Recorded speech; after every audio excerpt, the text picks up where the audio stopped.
pourriez reprendre la parole après les réponses. Je vous donnerai la parole, s'il vous plaît.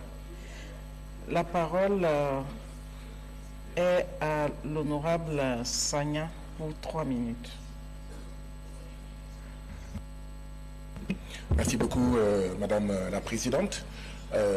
L'Africain du Kenya, Ngugi wa Thiong'o, a écrit un livre qui s'appelle « Décoloniser les esprits ».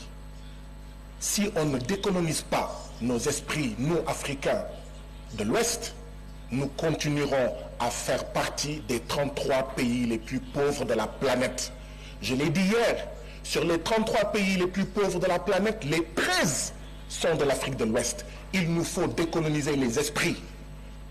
Tant qu'on continuera à dire que nous sommes pauvres, nous ne faisons pas le bon diagnostic, nous sommes appauvris. Et la question est, qui nous appauvrit? Je pense que ce sont nos propres régimes, nos propres présidents, par leurs options, qui ne sont pas de bonnes options, qui sont des options de détournement de fonds, qui sont des options de suivisme vis-à-vis du FMI et de la Banque mondiale, qui sont des options de maintien d'une monnaie néocoloniale qui est le franc CFA, qui sont des options néolibérales. À l'époque, on a dit « there is no alternative ». Il n'y a pas d'alternative.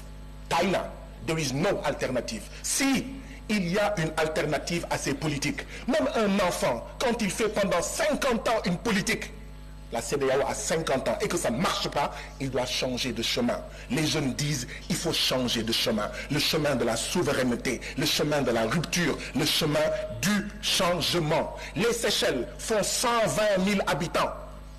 Ils sont 67e sur le classement du PNUD. Ils n'ont ni pétrole, ni gaz, ni rien.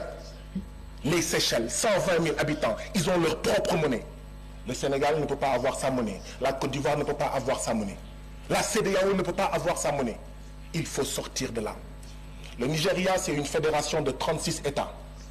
Qu'attendons-nous pour aller vers une fédération pour être beaucoup plus forte? Sur tous les plans, il nous faut aller vers un gouvernement fédéral. Nous devons être unis autour d'un gouvernement fédéral. Les 36 États nigérians auraient été faibles s'ils étaient partis séparément.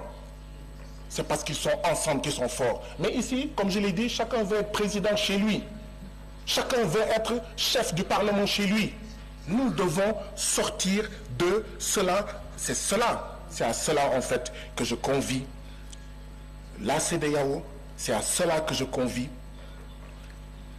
l'Afrique de l'Ouest. Il n'y a pas de fatalité. Il y a des responsabilités non assumées. Il est temps que nous les assumions pour sauver la CEDEAO ou mourir. Je vous remercie. Merci, chers collègues. Je vais exceptionnellement donner la parole à 3 de nos collègues pour éviter que nous revenions après les réponses à ouvrir une liste.